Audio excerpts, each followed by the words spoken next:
সরস্বতী সম্মানকার রাষ্ট্রীয় সালাম দেবে সশস্ত্র সালাম।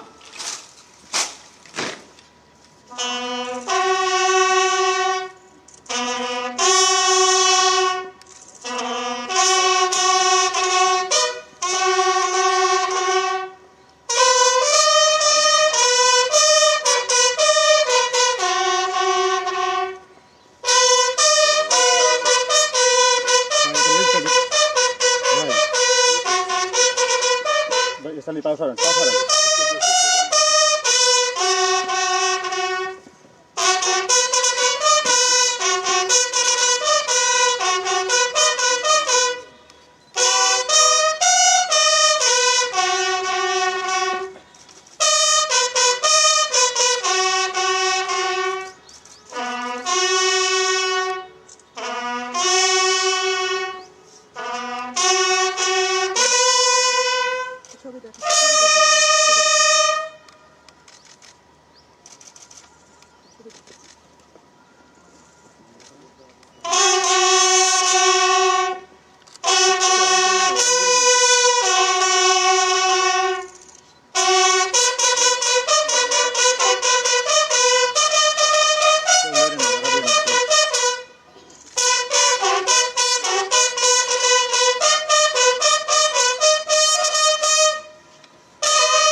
শ্রদ্ধা জানাবেন। আমরা সঙ্গে আছেন বিএনপি মহাসচিব তিনি প্রধানমন্ত্রী হিসেবে এখন শ্রদ্ধা জানানোর পর এখন তারেক রহমান আবারও শ্রদ্ধা জানাবেন মন্ত্রী পরিষদের সদস্যদের জন মন্ত্রী পরিষদের সদস্য এখানে তার সঙ্গে আছেন, চেয়ারম্যানের সঙ্গে আছেন এবং তার সঙ্গে আছেন বাম পাশে আছেন অমিত চৌধুরী, ডান পাশে আছেন পাশে রয়েছেন স্বরাষ্ট্র আহমেদ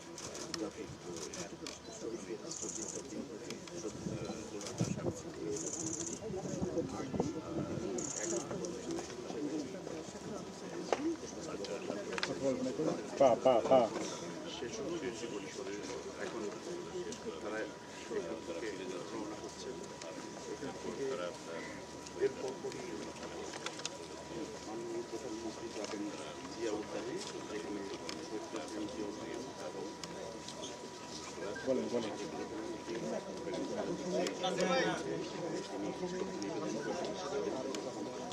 এককভাবে করে সম্মাননা জানিয়ে যাবেন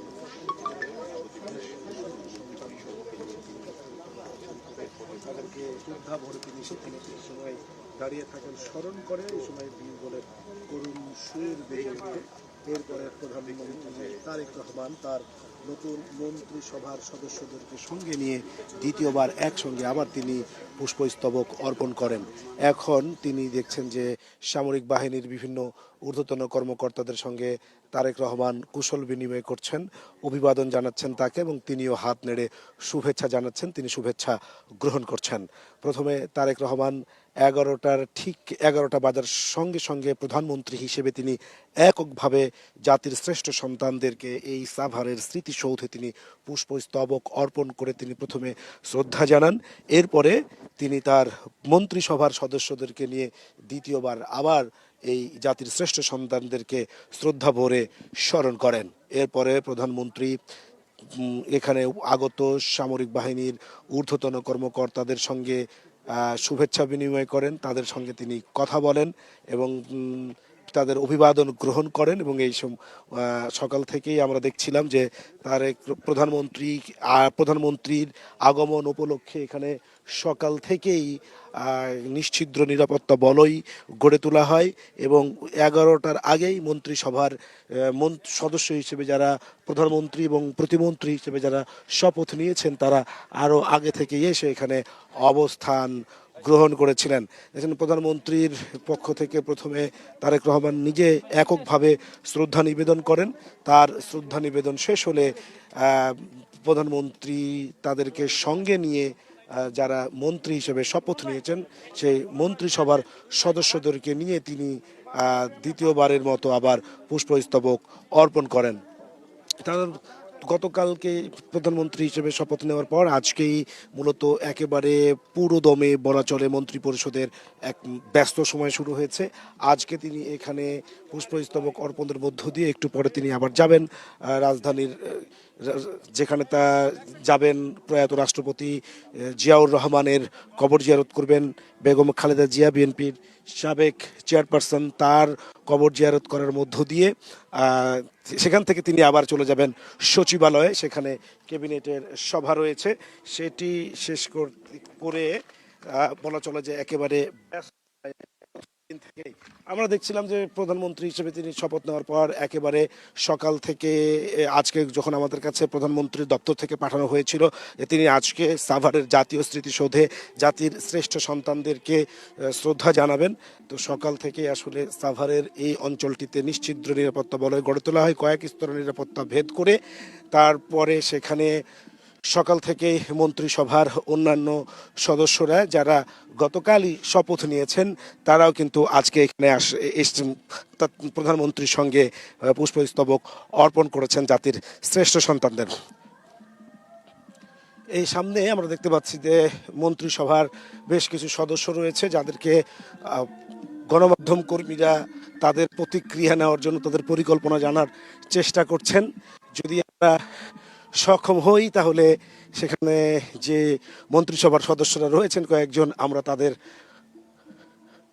প্রতিক্রিয়া জানার চেষ্টা করব। আমরা দেখতে পাচ্ছি যে এখানে একটি নেম প্লেট স্বাক্ষর বুক রয়েছে, সেখানে প্রধানমন্ত্রী হিসেবে তারেক রহমান প্রথমবারের মতো সাভারের জাতীয় স্মৃতিসৌধে আসলেন এবং তিনি সেখানে পুষ্পস্তবক অর্পণ করেছেন এবং তিনি সেখানে স্বাক্ষর করেছেন।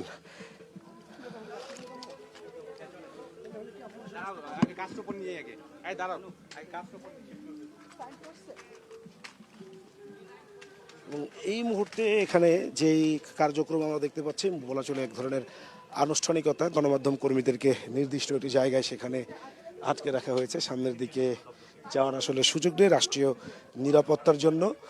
প্রধানমন্ত্রী এখন সামরিক বাহিনীর ঊর্ধ্বতন কর্মকর্তাদের সঙ্গে সাভারের জাতীয় স্মৃতিসৌধের পার্শ্বে সেখানে তিনি একটি বইতে স্বাক্ষর করছেন বলে আমরা দেখতে পাচ্ছি।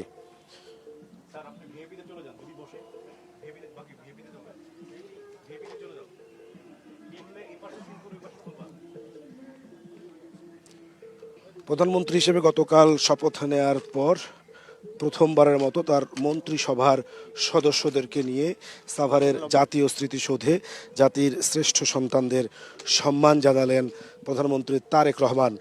সকাল 11টার দিকে তারেক রহমান নিজে প্রধানমন্ত্রী হিসেবে এককভাবে তিনি জাতির শ্রেষ্ঠ সন্তানদের সম্মাননা জানান। তিনি সেখানে সম্মান পুষ্পস্তবক অর্পণের মধ্য দিয়ে স্মরণ করেন ৭১-এর মহান মুক্তিযুদ্ধে এদেশের বীর সন্তানেরা, শ্রেষ্ঠ সন্তানেরা যারা আত্মহুতি দিয়েছিল, যাদের জীবনের বিনিময়ে এই স্বাধীন সার্বভৌম বাংলাদেশ, জাতির সেই শ্রেষ্ঠ সন্তানদেরকে তিনি শ্রদ্ধা ভরে স্মরণ করেন। এরপর তারেক রহমান তার মন্ত্রিসভার সদস্যদেরকে নিয়ে সেখানে তিনি পুষ্পস্তবক অর্পণ করেন জাতির শ্রেষ্ঠ সন্তানদের। এখন এই সাভার জাতীয় স্মৃতিসৌধের পার্শ্বে একটি বৃক্ষ রোপণ করে তারেক রহমানের প্রধানমন্ত্রী হিসেবে প্রথমবার আসার যে স্মরণীয় ঘটনা, তিনি সেটাকে স্মরণ করে রাখছেন। ইতিমধ্যে তিনি সেখানে একটি বৃক্ষ রোপণ করেছেন এবং এখন তিনি বক্তব্য অভিবাদন গ্রহণ করছেন এবং সামরিক বাহিনীর ঊর্ধ্বতন কর্মকর্তাদের সঙ্গে তিনি কথা বলছেন। আমরা দেখেছি যে এখানে 3 বাহিনীর প্রধান এখানে কিন্তু রয়েছে।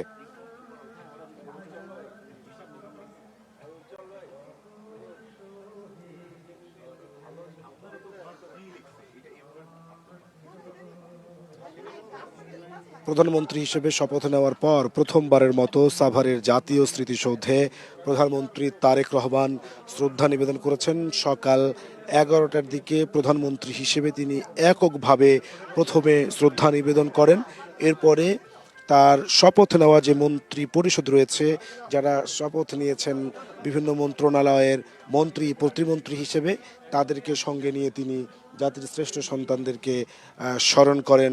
শ্রদ্ধাবনত চিত্তে তিনি সেখানে কিছুক্ষণ সময় দাঁড়িয়ে থাকেন। তার পক্ষ থেকে পুষ্পস্তবক অর্পণ করা হয়। এরপরে তিনি তার মন্ত্রী পরিষদের সদস্যদেরকে নিয়ে জাতির শ্রেষ্ঠ সন্তানদেরকে সম্মাননা জ্ঞাপন করেন। এরপরে তারেক রহমান তিনি এই প্রধানমন্ত্রী হিসেবে শপথ নেওয়ার পর প্রথমবার যেহেতু এসেছেন, এখানে আসার পর যেই স্বাক্ষর বই রয়েছে সেই স্বাক্ষর বইয়ে তিনি স্বাক্ষর করেছেন। এরপরে সাভার জাতীয় স্মৃতিসৌধের পার্শ্বে তিনি একটি বৃক্ষরোপণের মধ্য দিয়ে তিনি তার আজকের প্রথম দিনটিকে তিনি স্মরণীয় করে রাখছেন এবং এইখানে সামরিক বাহিনীর ঊর্ধ্বতন কর্মকর্তাদের সঙ্গে তার এখন মত বিনিময় অভিবাদন চলছে। তিনি সেখানে শুভেচ্ছা গ্রহণ করছেন এবং তিনি হাত নেড়ে তাদের শুভেচ্ছার জবাব দিচ্ছেন। আমরা দেখছি সঙ্গে রয়েছে স্বরাষ্ট্র মন্ত্রণালয়ের মন্ত্রী হিসেবে শপথ নেওয়া মোহাম্মদ সালাউদ্দিন এবং হচ্ছে যে মন্ত্রী পরিষদের আর কোনো সদস্য এই মুহূর্তে তার সঙ্গে নেই, সালাউদ্দিন আহমেদ ছাড়া বাকিরা চলে গিয়েছেন এবং ইতিমধ্যে তার গাড়ি প্রস্তুত হয়েছেন। তিনি গাড়িতে উঠে বসবেন, হয়তো একটু পরে তিনি এখান থেকে রওনা দিবেন। এবং প্রধানমন্ত্রীর দপ্তর থেকে আমাদের কাছে যে কর্মসূচি পাঠানো হয়েছে, আজকে প্রধানমন্ত্রী তারেক রহমান তার মা বাবার কবর জিয়ারত করবেন এবং সেখানে তিনি ফাতেহা পাঠের কর্মসূচি রয়েছে। এরপরে তিনি যাবেন সচিবালয়ে। আজকে প্রথমবারের মতো ক্যাবিনেট সভায় তিনি অংশগ্রহণ করবেন বলে প্রধানমন্ত্রীর দপ্তর থেকে আমাদেরকে জানানো হয়েছে। এখন সাভার জাতীয় স্মৃতিসৌধের তিনি তার আজকের কর্মসূচি শেষ করে বিদায় নিচ্ছেন বা তিনি গাড়িতে উঠে বসেছেন। তার প্রথমে তারেক রহমান সকাল 11টার দিকে প্রধানমন্ত্রী হিসেবে এককভাবে জাতির শ্রেষ্ঠ সন্তানদেরকে তিনি শ্রদ্ধা নিবেদন করেন। এরপরে তিনি তার মন্ত্রিসভার বাকি সদস্যদেরকে নিয়ে দ্বিতীয়বার শ্রদ্ধা নিবেদন করেন জাতির শ্রেষ্ঠ সন্তানদের। তারেক রহমান প্রথমবারের মতো প্রধানমন্ত্রী হিসেবে শপথ নেওয়ার পর তিনি আসলেন এখানে। তার আগমনকে কেন্দ্র করে এখানে যেন উৎসব, পাশাপাশি হচ্ছে যে পুরো এই অঞ্চলটিকে একটি নিরাপত্তা বলয়ের মধ্যে নিয়ে আসা হয়েছে। আমরা সকাল থেকে দেখছি যে কয়েকটি স্তরে এখানে নিরাপত্তা বলয় তৈরি করা হয়েছে, কয়েক স্তরের নিরাপত্তা বলয় এখানে তৈরি করা হয়েছে। বলা চলে যে যান চলাচল কিছুটা নিয়ন্ত্রণ করা হচ্ছে এবং এখান থেকে তারেক রহমান, যিনি প্রধানমন্ত্রী হিসেবে শপথ নেওয়ার পর প্রথমবারের মতো সাভারের জাতীয় স্মৃতিসৌধে আসলেন, জাতির শ্রেষ্ঠ সন্তানদেরকে শ্রদ্ধা জানানোর পর তিনি এখান থেকে রওনা দিয়েছেন। তিনি এখন যাবেন রাজধানীর চন্দ্রিমা উদ্যানে, যেখানে তার মা বাবার কবর জিয়ারত করবেন। সেখানে ফাতিহা পাঠের কর্মসূচি রয়েছে। সেই কর্মসূচি শেষে তিনি যাবেন সচিবালয়। তার ক্যাবিনেট সভায় আজকে যুক্ত হওয়ার কথা রয়েছে, প্রথম ক্যাবিনেট সভায়। এখান থেকে তিনি রওনা দিয়েছেন, যাবেন চন্দ্রিমা উদ্যানে তার মা বাবার কবর জিয়ারত করবেন। এই ছিল সাভারের জাতীয় স্মৃতিসৌধ থেকে আমার কাছে সর্বশেষ।